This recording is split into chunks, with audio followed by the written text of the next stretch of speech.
Hello everyone, welcome back to my YouTube channel. Guys, इस video में हम discuss करने वाले हैं आरआरबी जेई नोटिफिकेशन 2024 को इन डिटेल।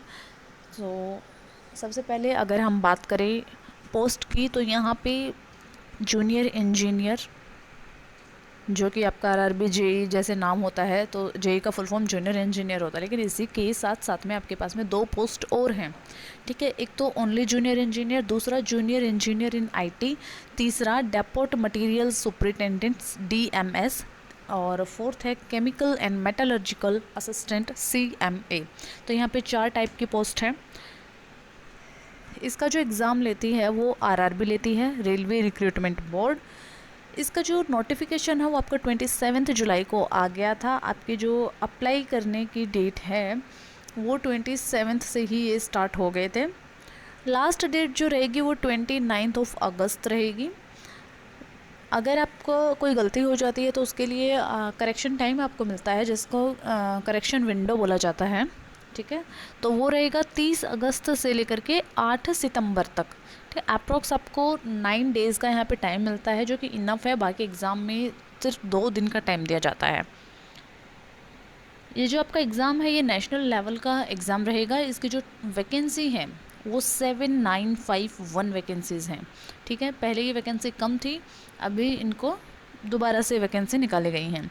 सिलेक्शन प्रोसेस की बात करें तो यहाँ पे पहले आपका CBT 1 होगा, फिर आपका CBT 2 होगा, यानी कि आपका 2 बार एग्ज़ाम होगा। रिटर्न एग्ज़ाम आपको जैसा सीजीएल में होता है टायर 1 टायर 2, ऐसे ही CBT 1 CBT 2, फिर आपका डॉक्यूमेंट वेरिफिकेशन, फिर मेडिकल एग्जामिनेशन। ठीक है, इसके बाद अगर हम अलग अलग पोस्ट के अकॉर्डिंग वैकेंसी देखें तो यहाँ पे जो जूनियर इंजीनियर और डेपोट मटेरियल सुपरिटेंडेंट की, केमिकल एंड मेटलर्जिकल असिस्टेंट की, इन तीनों की मिलाकर के 7934 वैकेंसीज़ हैं।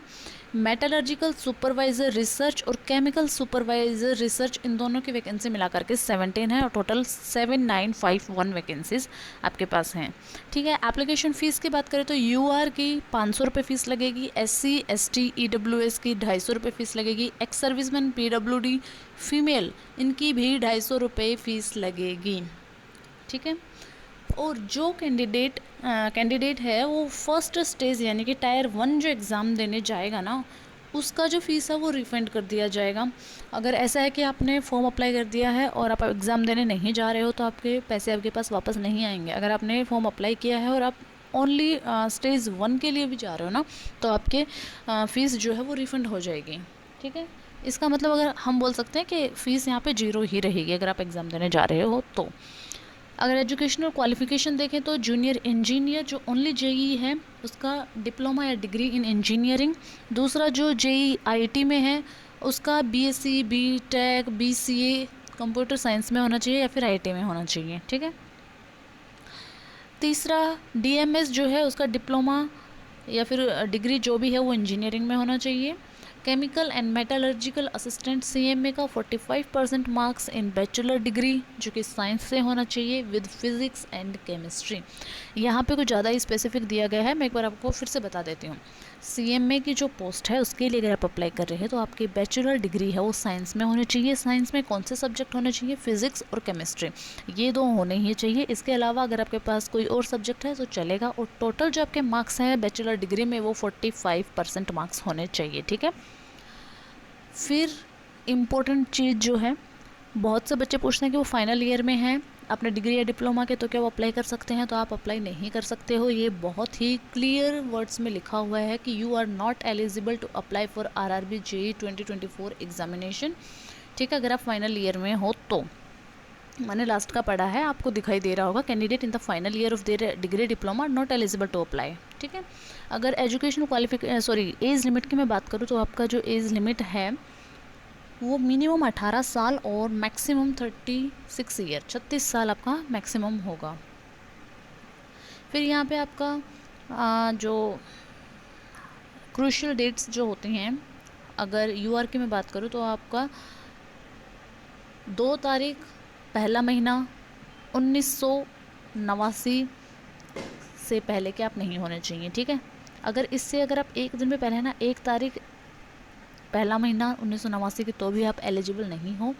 और इसकी जो लोअर डेट है, मिनिमम जो डेट है वो 1 तारीख पहला महीना 2007 से नीचे ऊपर का नहीं होना चाहिए, ठीक है। ऐसे ही आपको ओबीसी और SC ST का दिखाई दे रहा होगा, वीडियो को पॉज कर लेना, ठीक है। इसके अलावा आई थिंक और भी यहाँ पे है बताने के लिए। ओके, एग्ज़ाम पैटर्न की अगर मैं बात करूँ, वैसे तो ये वीडियो में मुझे नहीं बताना चाहिए, बट कोई बात नहीं, अगर ये स्लाइड पे है तो मैं बता देती हूँ, इसके लिए अलग से वीडियो होना चाहिए। एग्ज़ाम पैटर्न में आपका 4 सब्जेक्ट रहेंगे CBT 1 में, मैथमेटिक, GK, GS और रीजनिंग, जनरल साइंस, ठीक है। तो आपका मैथ जो है वो 30 नंबर का रहेगा, रीजनिंग 25 की, GK GS जो है आपका 15 नंबर का, और जनरल साइंस जो है 30 नंबर की रहेगी। इतने ही तो क्वेश्चन रहेंगे, एक क्वेश्चन के लिए 1 मार्क, यानी कि मैथ अगर 30 क्वेश्चन है 30 नंबर, 25 क्वेश्चन है 25 नंबर, 15 क्वेश्चन है 15 नंबर, ठीक है, ऐसा रहेगा। CBT जो आपका सेकंड होगा, फर्स्ट आपका CBT 1 जो है वो 1 आवर 30 मिनट का होगा, ठीक है।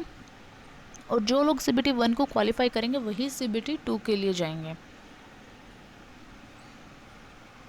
CBT 2 में आपके 5 सब्जेक्ट होते हैं, GK, physics and chemistry, computer application basics, environment and pollution का बेसिक आता है सिर्फ, टेक्निकल एबिलिटी। यहाँ पे भी आपका GK के 15 क्वेश्चन रहते हैं, फिजिक्स केमिस्ट्री के 15, कंप्यूटर एप्लीकेशन बेसिक्स के 10, एनवायरनमेंट एंड पॉल्यूशन के 10, टेक्निकल एबिलिटी के 100 क्वेश्चन, और टोटल 150 क्वेश्चन, 120 मिनट का यहाँ पे टाइम होता है, ठीक है। एक क्वेश्चन का 1 नंबर होता है, तो 150 क्वेश्चन 150 मार्क्स, ओके। इसके अलावा अगर आपको इन डिटेल आपका जो कौन से टॉपिक आते हैं, कहाँ से किसका वेटेज ज़्यादा होता है, इन सब के लिए अगर वीडियो चाहिए तो आप कमेंट कर सकते हो, नेक्स्ट वीडियो आपको इसी पे मिलेगा। वीडियो अच्छी लगी हो तो लाइक करें, चैनल को सब्सक्राइब करें। Thank you.